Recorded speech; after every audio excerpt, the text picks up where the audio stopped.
students, welcome to Sai's coaching classes, and today we are going to learn our part number 9, mechanical properties of fluid, physics chapter number 2. Okay, so विद्यार्थी मित्रांनो, आजचा हा जो part आहे mechanical properties of फ्लुइड्सचा physics chapter number 2, आज खऱ्या अर्थाने आपण जवळजवळ फिजिक्सचे 2 चॅप्टर आज आपण कंप्लीट करणार आहोत. सो आजच्या या भागामध्ये हा आपला शेवटचा भाग असणार आहे आणि या भागामध्ये आपल्याला एक म्हणजे काय तर इक्वेशन, इक्विटी ऑफ इक्वेशन किंवा इक्विटी कॉन्स्टंट याचं आपल्याला डेरिव्हेशन पाहायचं आहे आणि सगळ्यात इम्पॉर्टंट म्हणजे बर्नौलीज थेरम किंवा बर्नौलीज प्रिन्सिपल. हा एक प्रिन्सिपल एक्झामिनेशनच्या दृष्टिकोनातून फार महत्त्वाचा आहे. सो आज आपल्याला ह्या दोन्ही गोष्टींचा चांगल्या रीतीने आपल्याला अभ्यास करायचा आहे. एक गोष्ट लक्षात घ्या की तुम्हाला हे बर्नौलीज एक्सप्रेशन, त्याच्यानंतर इक्वेशन ऑफ कंटिन्युटी, हे जे काही आता याची थिअरी जी इथे दिसते, ही थिअरी तुम्ही जस्ट कन्सिडर तुम्ही वाचून घ्यायची आणि तुमच्या स्वतःच्या मध्ये तुम्ही नोट्स बनवायचे. या वेळेला मी काय केलं की नोट्स नाही प्रिपेअर केले because various kind of load आहे. 10वीचे जे विद्यार्थ्यांचे एक लेक्चर चालले त्याच्यामुळे आपल्या पुस्तकात मी जे काय दिले तेच तुम्हाला मी ते दिले, पण तुम्हाला मी सांगेल की कुठून काय करायचंय.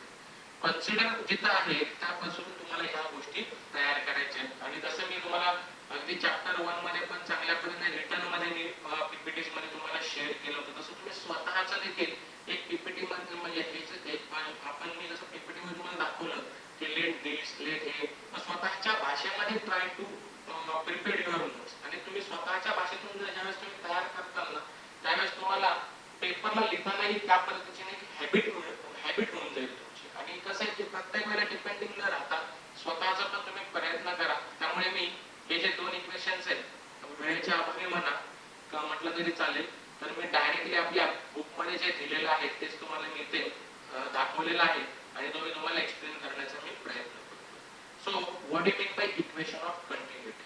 ओके, इक्वेशन ऑफ कंटिन्युटी काय आहे ते आता आपण इथे पाहूया.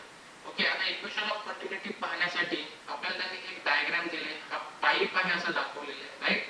हा एक आपला पाईप आहे आणि या पाईप मध्ये त्यांनी 2 एरिया ऑफ क्रॉस सेक्शनल इथे तयार केलेले आहेत. एक ई एफ जी एच आणि दुसरा एक एरिया ऑफ क्रॉस सेक्शन तयार केले त्यांनी पी क्यू आर एस आणि त्यांना रिस्पेक्टिव्हली A1 आणि A2 अशी नावं दिलेली आहेत. आणि हा एरिया ऑफ क्रॉस सेक्शनला त्यांनी ए कन्सिडर केले, पॉइंट ए कन्सिडर केले आणि ह्या एरिया ऑफ क्रॉस सेक्शनला त्यांनी पॉइंट बी कन्सिडर केले.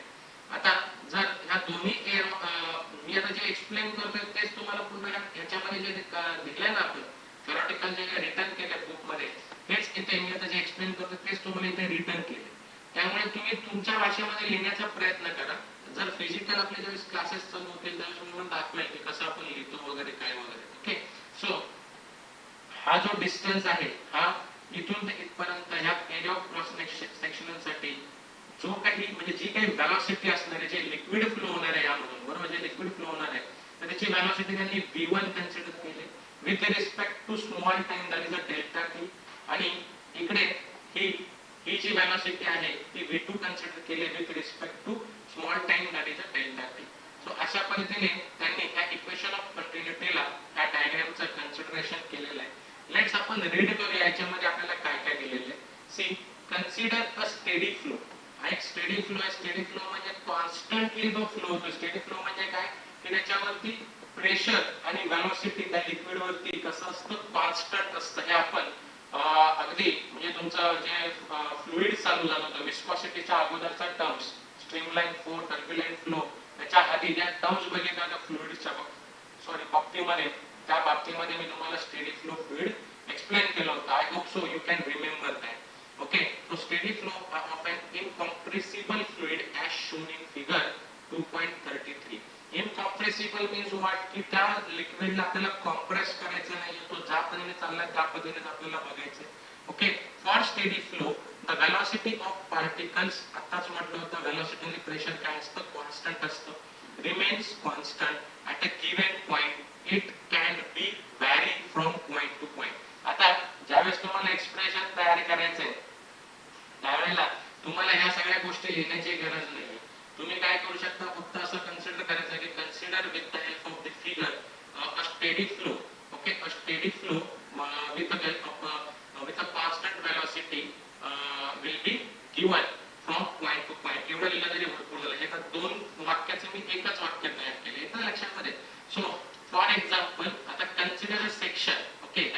एरिया ऑफ क्रॉस सेक्शन म्हणू शकता किंवा एरिया म्हणू शकता.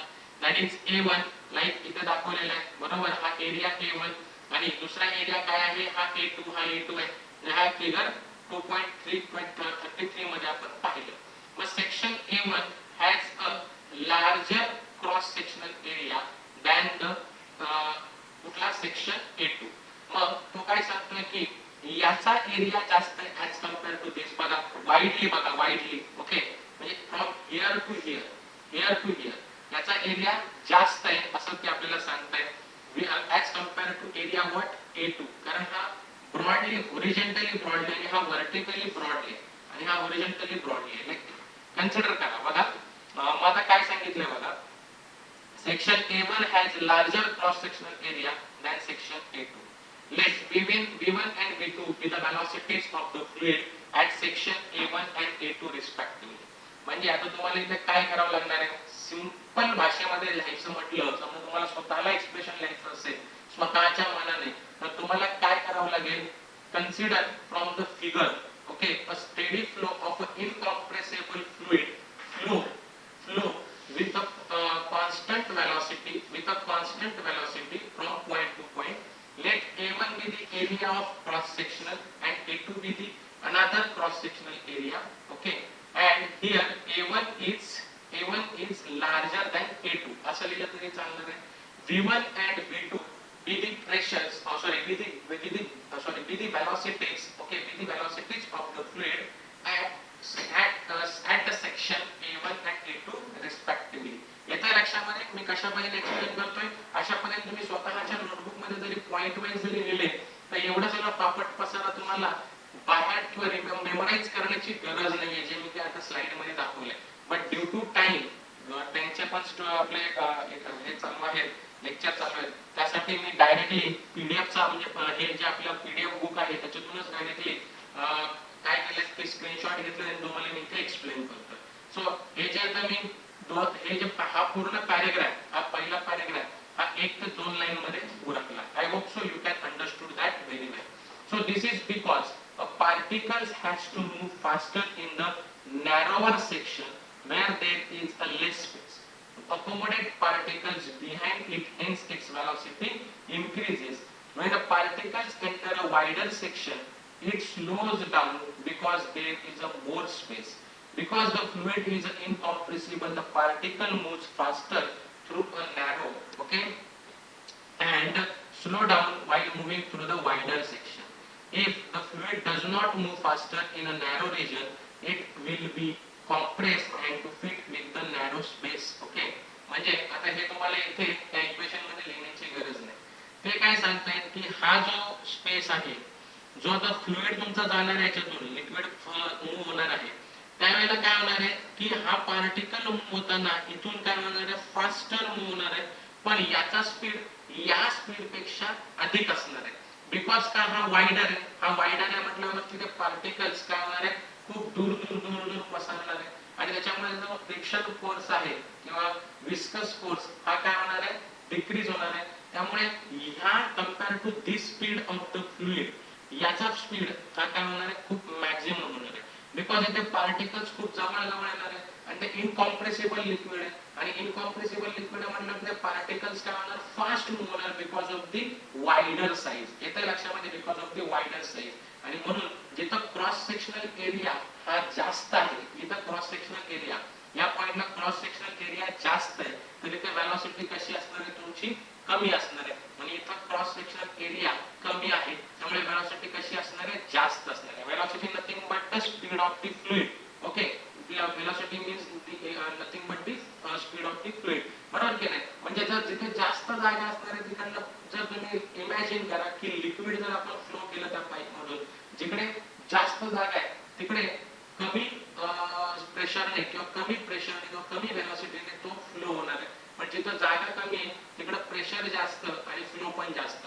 एक्झाम्पल पाहायचं असेल तर तुम्ही गाडी धुताना जर तुम्ही पाईप लावून जर गाडी धुत असताल बरोबर आहे तर त्या पाईपला जर तुम्ही फ्लो चालू केला आणि जर त्याच्यामध्ये तुमचा जर तुम्ही अंतर ठेवता त्या पाईप वरती राईट म्हणजे तुम्ही काय करता त्या पाईपचा एरिया ऑफ क्रॉस सेक्शनल काय करता लेस करता कमी करता वाइडर केल्यावरती काय होतंय प्रेशरने पाणी यायला सुरुवात होतं. इमॅजिन करा. ओके, इमॅजिन करा. Okay, I hope so you can understood this concept now. पण तुम्हाला इक्वेशन ज्यावेळेस तयार करायचं असेल त्यावेळेस तुम्ही हे लिहिलं तरी चालणार आहे किंवा नाही लिहिलं तरी चालणार आहे. लिहिलं तर बेटरच आहे. तुम्हाला जरा कन्सेप्ट क्लिअर केला, मग काय करा की फक्त हा जो इटॅलिक फॉन्ट मध्ये लिहिलाय because the fluid is incompressible एवढंच लिहा. हे वरचं लिहिण्याची गरज नाहीये. The particle moves faster through the narrow section and slow down while moving through the wider section. पास दॅट्स इट. म्हणजे हा एक पॉईंट झाला, हा एक पॉईंट झाला. आता हे सगळं तुम्हाला समजण्यासाठी एवढं सगळं डिटेल्स मध्ये त्याने लिहून दिलेलं आहे. लक्षात घ्या. Okay, if the fluid does not move faster in a narrow region, it will be compressed to fit into the narrow space. आता हे पण लिहिण्याची काही गरज नाही. तुम्हाला कन्सेप्ट काय समजला की नॅरो रिजन असेल तर त्याचा फ्लो कसा असतो, वेलॉसिटी त्याची कमी असते. वाइडर एरिया असेल तर वेलॉसिटी त्याची जास्त असते. Okay, so consider a tube. Okay, consider a tube flow as shown in figure 2.33. All the fluid that passes through the tube of flow must pass through any cross sectional that cuts the tube of flow. We know that all the fluid is confined to the tube of flow. Fluid cannot leave the tube or enter the tube. हे काय लिहिण्याची गरज नाही, हे just तुमच्या माहितीसाठी आहे. Okay, नाव आता खऱ्या अर्थाने तुमच्या इक्वेशनला सुरू होते इथून. ओके, ऑलरेडी हे जर आपण पाहिलं तर मग तुम्ही फक्त इथे काय करू शकता की consider section A1 A2 located at point A and point B respectively. Matter is neither created nor destroyed within the tube enclosed between the section A1 and A2. Therefore, the mass of the fluid, okay, the mass of the fluid ला काहीतरी weight असणार आहे. मग त्याचा mass काय with fluid within the this region is constant over a time. म्हणजे या region मधून तो पास होत असताना त्याचं मास हे काय असणार आहे, कॉन्स्टंट असणार आहे. म्हणजे इथे जेवढं त्याचं मास असणार आहे तेवढंच मास पण इथे असणार आहे with respect to constant over time. म्हणजे ह्या टाइम मधून जो पास होताना त्याचा मास मात्र कसा असणार आहे, कॉन्स्टंट असणार आहे. हे इथे आपल्याला सांगितलं. Okay, that means if mass m of the fluids enters the section A1, then equal mass of the fluid should leave the section A2.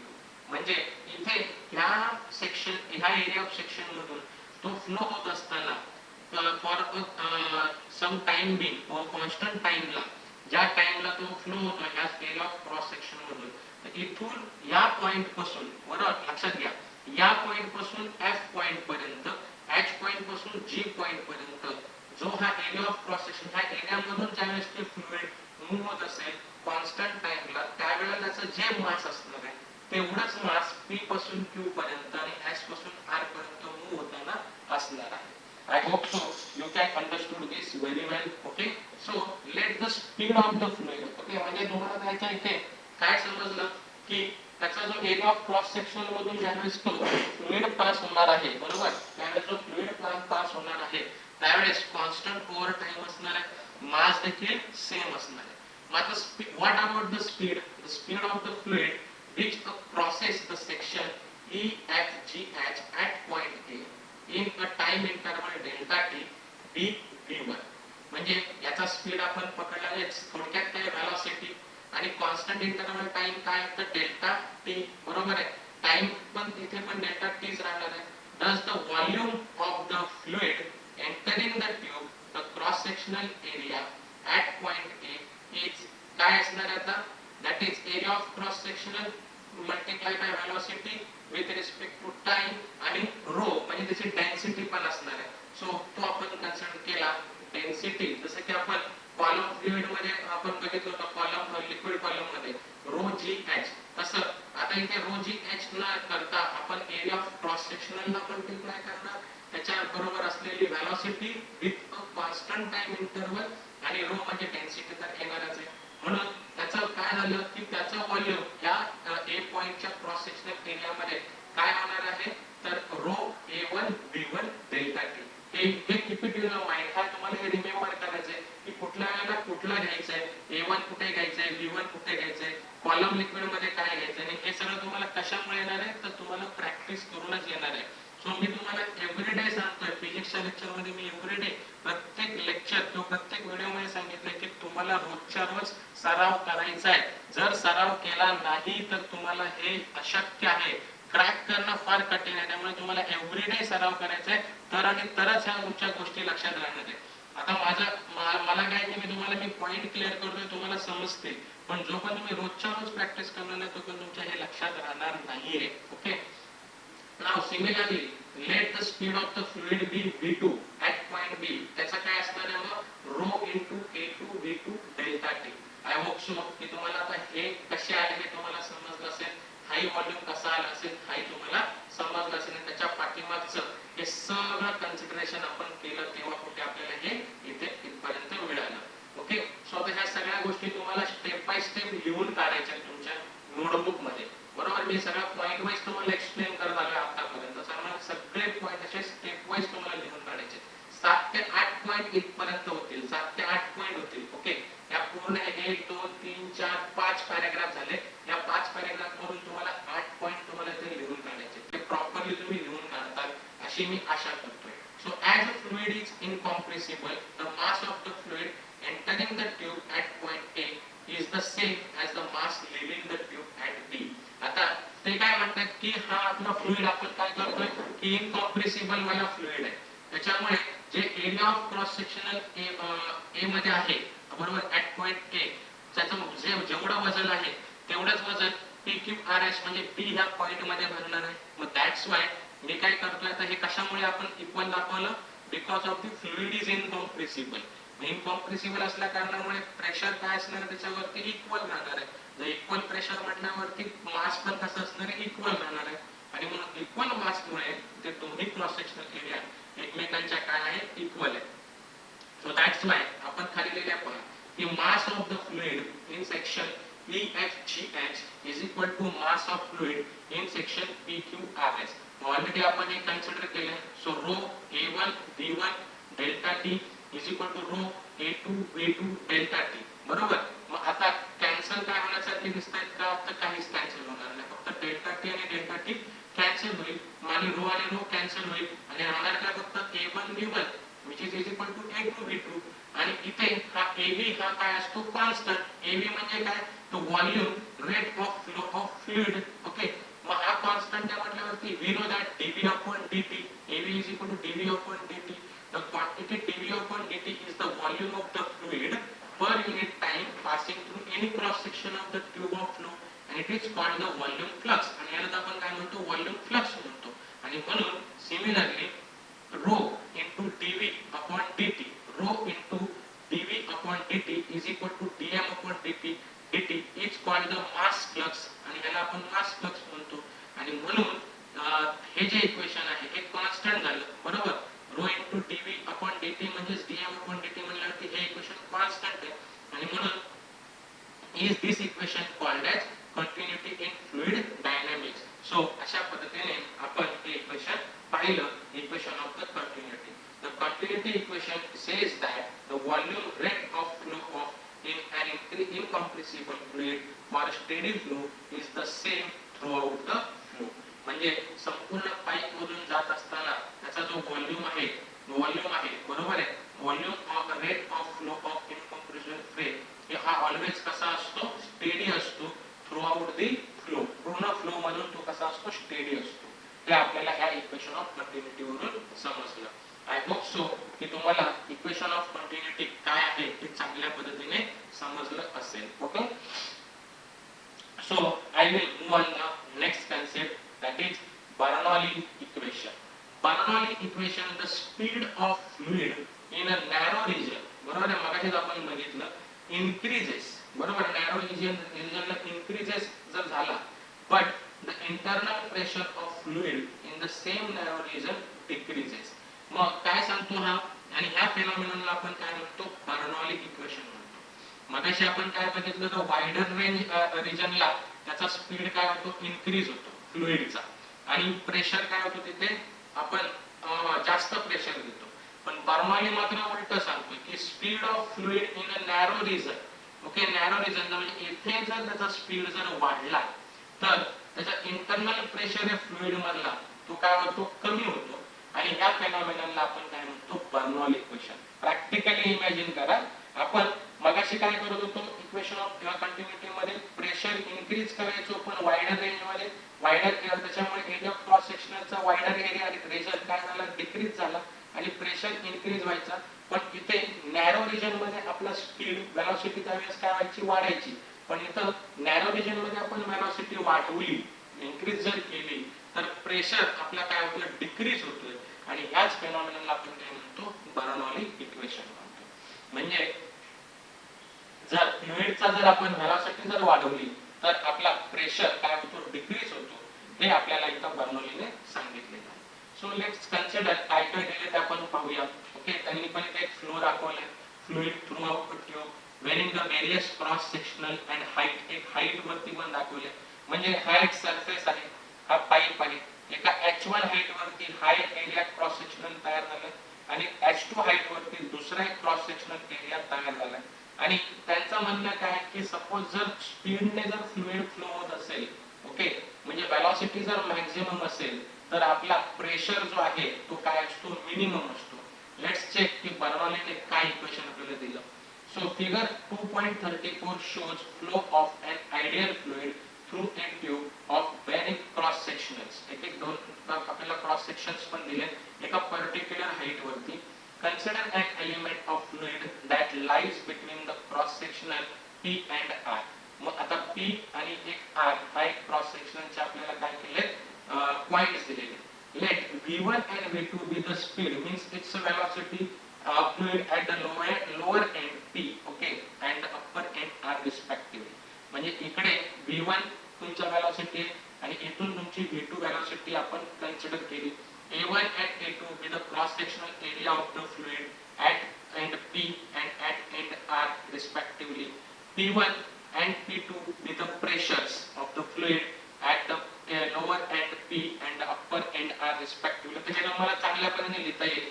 हे असेच पॉइंट तुम्हाला प्रीवियस इक्वेशन मध्ये लिहायचे. बरं का, हे कसे पॉइंट व्यवस्थित लिहिलेले अशा पद्धतीने तुम्हाला तिथे प्रीवियस इक्वेशन मध्ये लिहायचे. पण तिथे मला जमलं नाही, त्यामुळे मी डायरेक्टली पीडीएफच तुम्हाला तिथे मी दाखवलेली आहे. Okay, D1 and D2 with the distance, बरोबर आहे. म्हणजे इथून ते इथपर्यंत जाणारा हा डिस्टन्स, डिस्टन्स काय, डिस्टन्स पुढे गेला, distance travelled by the fluid at lower and end, इथे एंड पाहिजे P and the upper end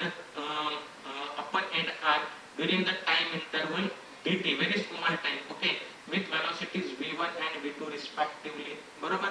So P1 A1 and P2 A2, okay, be the force acting on the equation of continuity, बरोबर. Pressure पर act होणार आहे, बरोबर आहे. मग P1 A1 आणि P2 A2 हे काय फोर्स झाले, okay, of the equation of continuity of the volume dV of the fluid passing through any cross sectional during the time interval dt is the same. So therefore dV is equal to AB A1 into D1. जसे की आपण AB आपण बघितलं तो constant होता equation of continuity मध्ये. पण असं इथे A1 D1 आलं कारण dV म्हटल्यावरती स्मॉल व्हॉल्यूम आहे. मग A1 D1 which is equal to A2 D2. ह्याला सपोज इक्वेशन नंबर इथे 2.41 आहे म्हणून इक्वेशन नंबर 1 द्या. ओके, इक्वेशन नंबर 1 द्या. ओके, आणि हे आपण कुठून काढलं होतं, P1 A1 असं लिहू शकतो इथे as the equation of continuity P1 A1 and P2 A2 be the forces acting on the equation of continuity. Okay, therefore the volume dV of the fluid passing through any cross sectional, so that is dV is equal to A1 D1 आणि A2 D2. I hope so की हा तुम्हाला point चांगल्या रीतीने समजला असेल. So there is no internal friction in the fluid as fluid is ideal. आता ideal असेल तर आपण काय करतो, इमॅजिनरी. आयडियल जर फ्लुइड असेल तर त्याच्यावरती कुठल्याच पद्धतीचं प्रेशर नसतं, कुठल्याच पद्धतीचं वेलोसिटी नसते, कुठल्याच पद्धतीचं तुमचं काय नसतं, फ्रिक्शन फोर्स नसतो, सॉरी विस्कस फोर्स नसतो. So that is my ideal. So in practice also for a liquid like water the loss in energy due to the viscous force is negligible. आताच मी सांगितलं. So the only non-gravitational force that does work on the fluid elements is due to the pressure. आणि फक्त त्याच्यावरती कोणता force असतो तर non gravitational force, आणि तो पण कशामुळे तर त्या फ्लुइडच्या सराउंडिंगच्या प्रेशरमुळे, बरोबर आहे. तोच तेवढाच फोर्स फक्त त्याच्यावरती ऍक्ट करतो, कशावरती, आयडियल फ्लुइड वरती. Therefore the net work done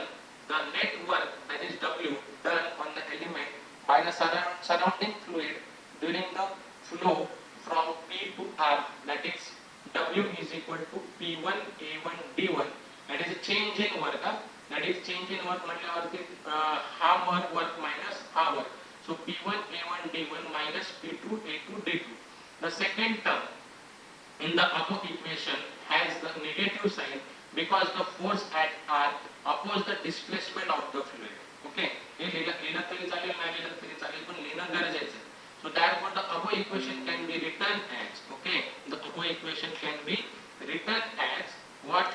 The above equation written as W is equal to A1 D1 च्या ऐवजी आणि A2 D2 च्या ऐवजी आपण काय कन्सिडर केले? V कन्सिडर केले.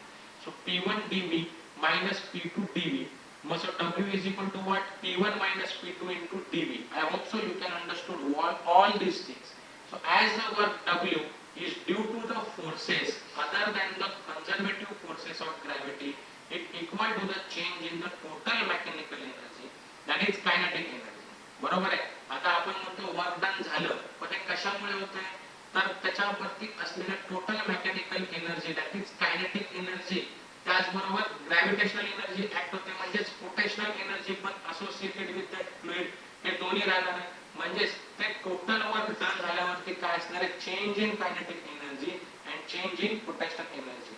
मग आता कायनेटिक एनर्जीसाठी आपण काय कन्सिडर करतो? एखाद्याचं मास कन्सिडर करतो m, आणि पोटेन्शियल एनर्जीसाठी आपण काय करायचो? mgh.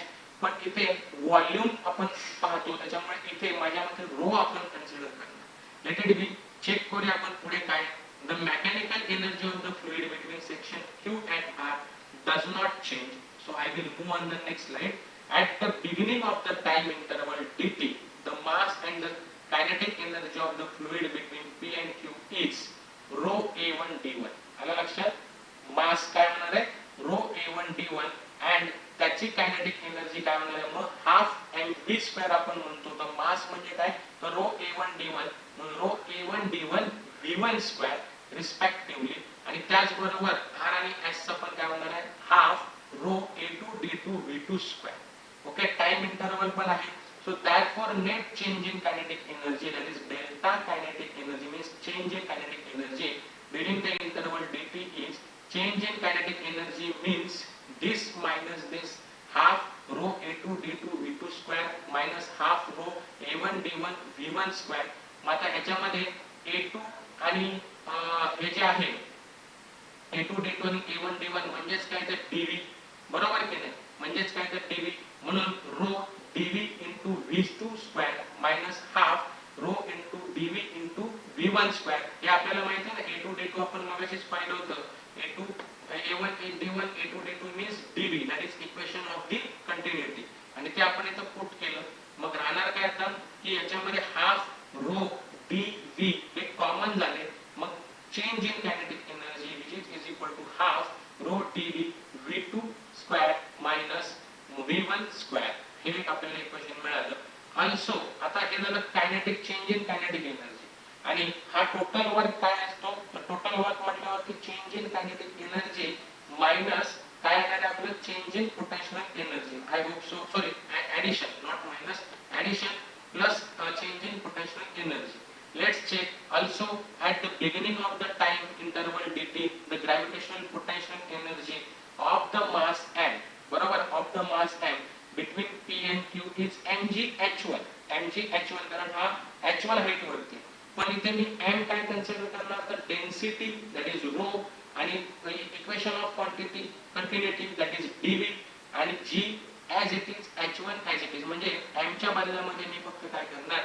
P dV. जसं की इथे हाफ P dV करू शकला असता आपण, काय प्रॉब्लेम नाही, तसं केलं तरी सुद्धा चालणार आहे. So rho dV gh1 at the end of the time interval the gravitational potential of mass m between R and S is also rho dV gh2. मग therefore change in potential energy this minus this, मग काय मिळणार आपल्याला? Change in potential energy rho dV gh2 minus h1. मग आता हे दोन्ही equation आपण टोटल आपल्या इक्वेशन मध्ये जर टाकले, that is kinetic energy plus potential energy, तर काय मिळणार आहे आपल्याला?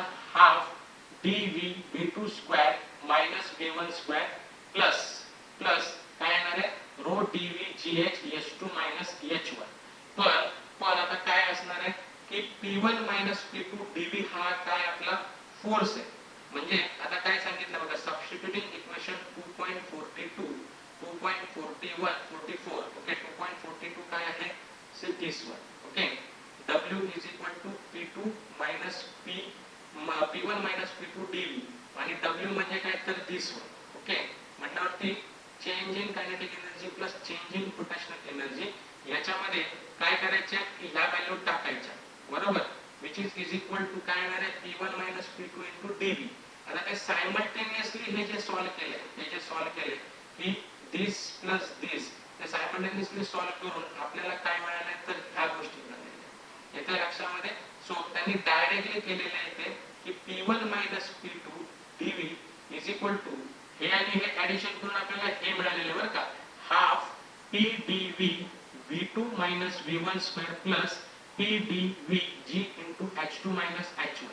आता हा P minus 1 P2 dV म्हणजे काय तर W आणि हे from equation this W is equal to P1 minus P2 dV. तर ह्या W च्या बदल्यामध्ये ही व्हॅल्यू इथं टाकली आणि चेंज इन कायनेटिक एनर्जी म्हणजे ही व्हॅल्यू इथे घेतली प्लस ही व्हॅल्यू इथे घेतली. I hope so you can understood very well. So P1 minus P2 as it is okay. इथे dV आणि dV gets cancelled. मग आता half rho as it is okay V2 minus V1 square आणि इथं row G H2 minus H1 and this is our Bernoulli's equation. This is our Bernoulli's equation. मग आता फक्त हा P2 हा जो मायनस आहे तो इकडे आल्यावरती काय होऊ शकतो प्लस होऊ शकतो बरोबर की नाही. इथं आल्यावरती काय होऊ शकतो प्लस होऊ शकतो. मग this is Bernoulli's equation. It states that the work done per unit volume of the fluid by the surrounding fluid is equal to the sum of the changes in kinetic and potential energies per unit volume that occurs during the flow okay. आणि मग यासाठी ह्या इक्वेशनला मी कशाप्रकारे लिहू शकतो P1 plus half rho V1 square okay. Half rho म्हणजे ह्याला जर मी मल्टिप्लाय केलं तर हा मायनस होणार. मग P1 as it is half हा मायनस हाफ आहे इकडे आल्यावरती प्लस होणार हाफ V1 स्क्वेअर आणि row GH1 which is equal to हा minus P2 इकडे येणार. so P2 is equal to half rho V2 square plus rho GH2 और P plus आता हे P1 जर आपण कन्सिडर केले P actual pressure तर P half PV square okay sorry not P it's a rho V square plus rho GH which is constant and it is called as a Bernoulli's equation. So it is very important. याची lots of practice करा. हे फार महत्त्वाचा concept आहे आणि हा पेपरला येतो म्हणजे येतोच okay. So that's why it is very important. I hope so की तुम्हाला हे एक्सप्रेशन चांगल्या रीतीने समजलं असेल ओके. नाउ आता काही ऍप्लिकेशन्स आहेत. हे ऍप्लिकेशन जस्ट थ्रो आउट करून गेलात तरी चालणार आहे, काही प्रॉब्लेम नाहीये. सो सगळ्यात पहिला ऍप्लिकेशन आहे स्पीड ऑफ इफिफ्लक्स फ्लक्स ओके. इफिफ्लक्स म्हटल्यावरती काय The word efflux means a fluid outflow म्हणजे फ्लुइड बाहेर पडणं. आता टॉरिसिली डिस्कवर्ड ऑलरेडी आपण टॉरिसिली बघितलं होतं व्हॅक्यूम्स मध्ये बरोबर ना. That speed of efflux from an open tank is given by a formula identical to that freely falling body okay. आता इथे consider a liquid density rho filled a tank, a large cross sectional area A1 हा large cross sectional area A1 having an orifice म्हणजे काय तो hole okay hole of cross sectional area A2 at the bottom as shown in figure 2.35. आता ह्याचा area हा काय आहे लेस आहे rather than A1. the liquid flows out of the tank through the orifice म्हणजे हा होल मधून तो चाललाय. let V1 be the pressure and V2 be the speed म्हणजे velocity not pressure it's a velocity by the speed of the liquid A1 and A2 respectively as both inlet and outlet okay are exposed the atmosphere and the pressure at the three position equal to the atmosphere pressure P0 okay. म्हणजे outside this if the height of this free surface above or is h okay. Bernoulli's equation we know Bernoulli's equation काय pressure into half rho V square rho GH. मग इथे आपण atmospheric pressure P0 म्हणजे आउटचा pressure बघितला मग P0 is equal to half P V1 rho V1 square plus rho GH आणि P0 ला हे केलं आणि Bernoulli's इक्वेशन वरून आपण हे इक्वेशन जर काढलं युजिंग इक्वेशन ऑफ कंटिन्यूटी आपण बघितलं A1 V1 बरोबर म्हटल्यावरती V1 is equal to A1 V1 is equal to A2 V2 V1 is equal to A2 upon A1, that is V2.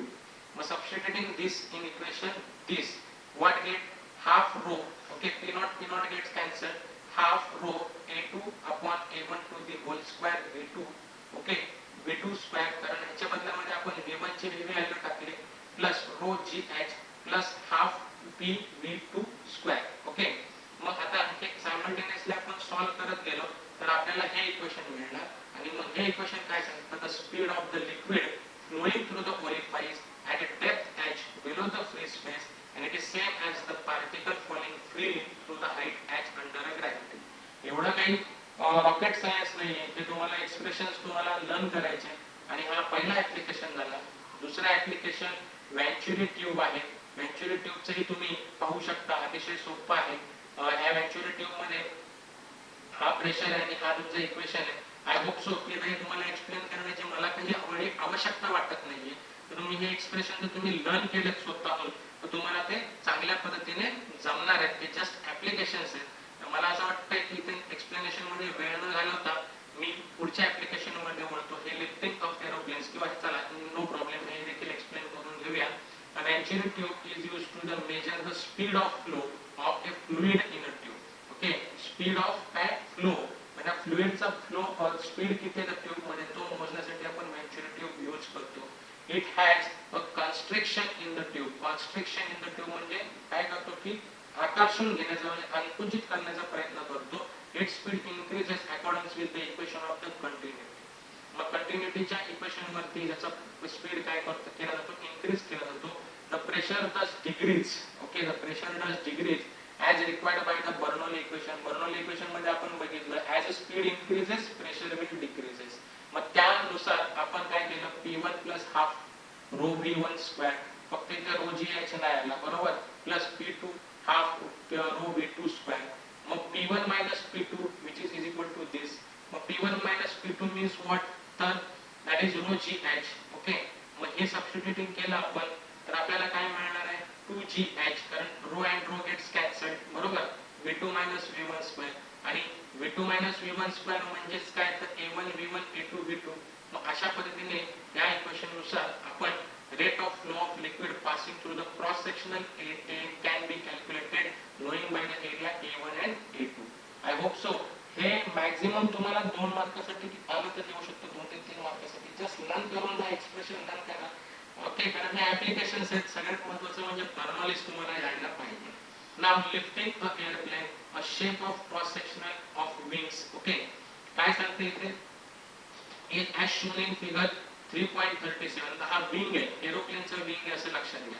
When a aeroplane runs on a runway, okay, due to the aerodynamic shape of its wing, the streamlines of air are crowded above the wings compared to those below the wings. Thus, the air above the wings move faster than the below wings. According to the Bernoulli's principle, जसं की flow, आता air म्हटल्यावरती एक प्रकारची fluid आहे. मग काय होतं की जशी वेलोसिटी इन्क्रीज होते, प्रेशर काय होणार, डिक्रीज होणार आहे. मग त्याच्यामुळे त्या विंग्स वरचा प्रेशर काय होतो, डिक्रीज होतो आणि that below the wings increases आणि खालचा जो प्रेशर आहे त्याच्या वरचा प्रेशर डिक्रीज आणि खालचा प्रेशर विंग्सचा इन्क्रीज होतो. सो ड्यू टू दिस तो प्रेशर इन्क्रीज झाल्यामुळे तो प्रेशर डिफरन्स तयार होतो आणि अपवर्ड फोर्स, त्याला आपण डायनॅमिक लिफ्ट असं आपण म्हणतो, जे की आपण पाहिलं होतं on the bottom of the wings of a plane. आणि त्याच्यामुळे मग तो प्लेन काय होतो की टेक ऑफ करायला मदत करतो. And when the force become greater than the weight of aeroplane, the aeroplane takes off. Okay, I hope so की तुम्हाला हा पेपरला आलाचा प्रश्न येऊ शकतो. So now next one is that working and atomiser. आता ॲटोमायझर म्हटल्यावरती आपल्या पिस्टन म्हटलं तरी चालेल. पिस्टन आपल्या बाईक मध्ये वगैरे असतो ते, त्याच्यामुळे कार्बोरेटर तुम्ही बघितलं असेल. The action of the carburettor of an automobile engine, paint gun, scent spray और इन्सेक्ट स्प्रे. तुम्ही इन्सेक्ट स्प्रे पण बघितलं असेल, बरोबर ना, आपण गोळीला वापरणारा पंप पण बघितला असेल, बरोबर. So in all this tube T is dip in a liquid as shown in figure, बरोबर. आणि air is blown at the high speed over the tip, बरोबर. So this tube with the help of the piston cylinder, okay, and cylinder in the cylinder C, okay, this high speed air creates low pressure over the tube due due to which the liquid rises in it and is then blown off in a very small droplets with a explained air. Okay, I hope so. हे देखील तुम्हाला application माहिती असेल. And blowing off of roofs by a stormy wind. आता when high speed or stormy winds blows over a rooftop, it causes low pressure. बरोबर, low pressure इथं cause होतो and above the roof according to the Bernoulli's law principle. म्हणजे velocity increase झाली तर pressure काय होतं, decrease होतो. However, the air blow on the roof inside the roof, it's still the atmospheric pressure P naught. So due to this difference pressure, the roof is lifted up and is then blown off by the wind as shown in the figure. म्हणजे घराचे छप्पर का उडतात, कारण इथे atmospheric pressure create असतो. इथे काय असतो, घरावरती एक प्रेशर असतो ऍटमॉस्फेरिक प्रेशर, आणि आतमध्ये पण एक काय असतो, प्रेशर असतो, तो पी नॉट. आणि हा प्रेशर, बाहेरचा प्रेशर त्यावरती पडतो, मग हा प्रेशर डिफरन्स तयार होतो आणि म्हणून जोराचा वारा आला की ते पत्रे उडून जातात.